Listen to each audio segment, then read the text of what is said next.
Escolta, Laia, t'has fixat que cada cop cobro una xarxa social? Vers de tot menys els meus amics.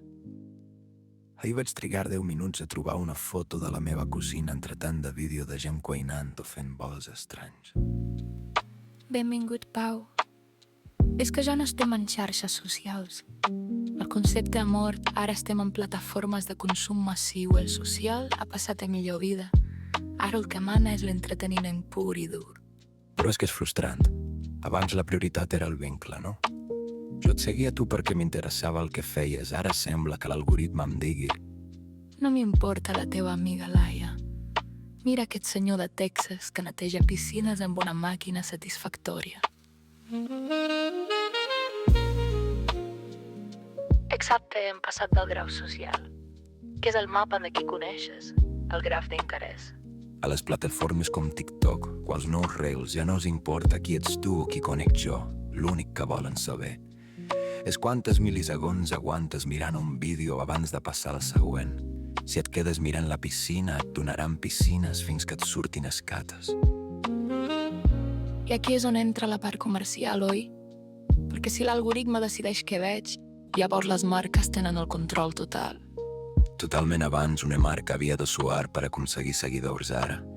Si paguen o si el seu contingut és prou addictiu, l'algoritme els injecta directament al teu mur, encara que no els hagis seguit mai. És una subhasta constant per la teva atenció.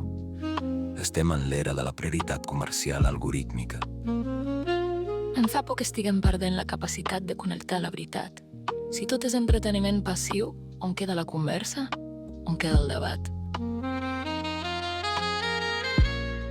La conversa s'ha mogut a llocs més tancats. Grups de WhatsApp, Telegram o Discord, el mur públic ara és només la televisió gegant i personalitzada que mai s'apaga. Hem passat de ser usuaris que comparteixen a ser espectadors que consumeixen. No sé tu, però jo trobo a faltar quan internet era un lloc per fer amics i no només un centre comercial infinit.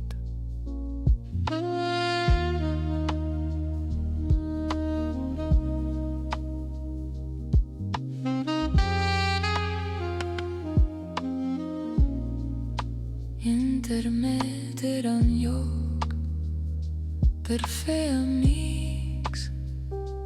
Ara només és pos D'instants en